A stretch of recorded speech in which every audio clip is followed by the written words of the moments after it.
ഈശോമിശിഹായിൽ ഏറെ സ്നേഹിക്കപ്പെടുന്നവരെ, പരിശുദ്ധ അമ്മ മാതാവിന് ഒരു തവണ മാത്രമേ ഈശോയെ ഭൂമിയിലേക്ക് കൊണ്ടുവരുവാൻ സാധിച്ചുള്ളൂ.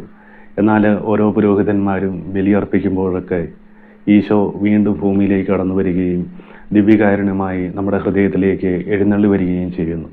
പ്രിയപ്പെട്ടവരെ, സ്വർഗം ഓരോ പുരോഹിതന്മാർക്കും അത്രമാത്രം പ്രാധാന്യം നൽകുന്നുണ്ട്.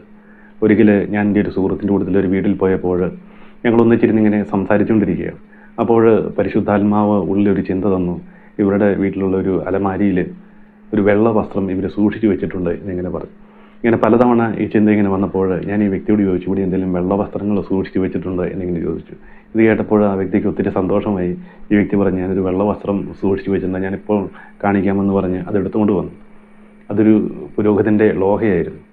അപ്പോൾ ഞാൻ ഈ വ്യക്തിയോട് ചോദിച്ചു, ഇവിടെ ആയാലും വൈദികരുണ്ടായിരുന്നു എന്ന് ചോദിച്ചപ്പോൾ ആ വ്യക്തി പറഞ്ഞു, വൈദികരൊന്നുമില്ല, എൻ്റെ അപ്പൻ്റെ അപ്പൻ പള്ളിയുമായിട്ട് ബന്ധപ്പെട്ട് നിന്ന ഒരാളായിരുന്നു.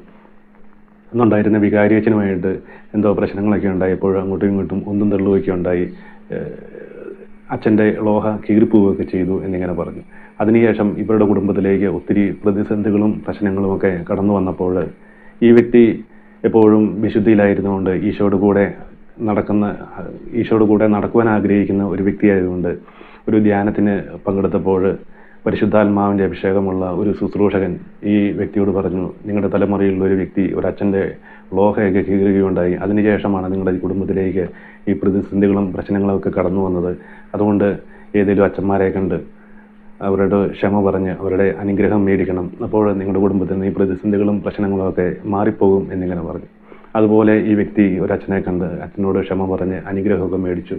അതിനുശേഷം അതിനൊരു പരിഹാരം എന്നതുപോലെ ഒരു അച്ഛൻ്റെ ലോഹ ഇവരുടെ ഭവനത്തിൽ ഇങ്ങനെ സൂക്ഷിക്കുന്നത് ഒരു വൈദിക വിദ്യാർത്ഥിയെ ഇവർ സ്പോൺസർ ചെയ്യുകയൊക്കെ ചെയ്തു.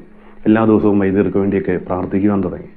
പ്രിയപ്പെട്ടവരെ, നമ്മുടെയൊക്കെ ജീവിതത്തിൽ ഏതെങ്കിലും പുരോഹിതന്മാരെ പറ്റി കുറ്റം പറയുകയോ അല്ലെങ്കിൽ വിധിച്ച് സംസാരിക്കുകയോ ചെയ്യുമ്പോൾ നമ്മളിങ്ങനെ പറയാറുണ്ട്, പനക്കിട്ടെറിയുമ്പോൾ കിറിക്കിട്ട് കൊള്ളും എന്ന് പറയുന്നത് പോലെ നമ്മളിവരെ പറ്റി കുറ്റം പറയുമ്പോൾ അല്ലെങ്കിൽ വിധിച്ച് സംസാരിക്കുമ്പോഴൊക്കെ ഇതിൻ്റെ എല്ലാം പ്രതിഫലം അല്ലെങ്കിൽ ഇതിൻ്റെ എല്ലാം നമ്മുടെ കുടുംബത്തിലേക്കും നമ്മുടെ മക്കളിലേക്കുമാണ് കടന്നു വരുന്നത് എന്ന് ചിന്തിക്കുന്നത് നല്ലതായിരിക്കും.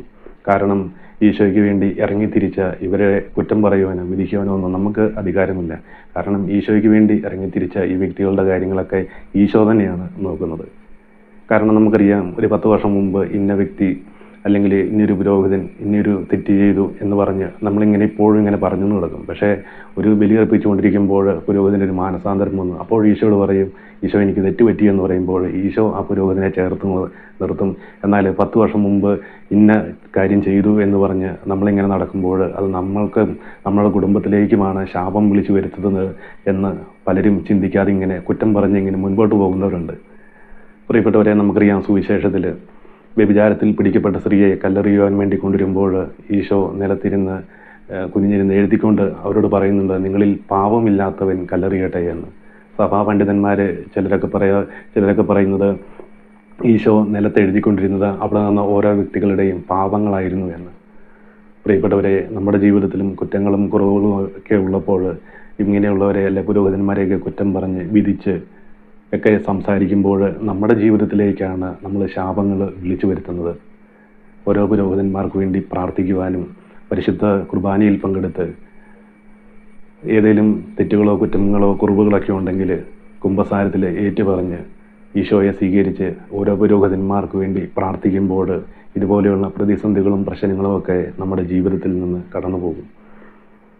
എല്ലാ പുരോഹിതന്മാർക്ക് വേണ്ടി പ്രാർത്ഥിക്കുന്നവരായിട്ട് മാറുവാൻ നിങ്ങളെ ഓരോരുത്തരെയും നിത്യസഹായകനായ പരിശുദ്ധാത്മാവ് സഹായിക്കട്ടെ എന്ന് പ്രാർത്ഥിക്കുന്നു.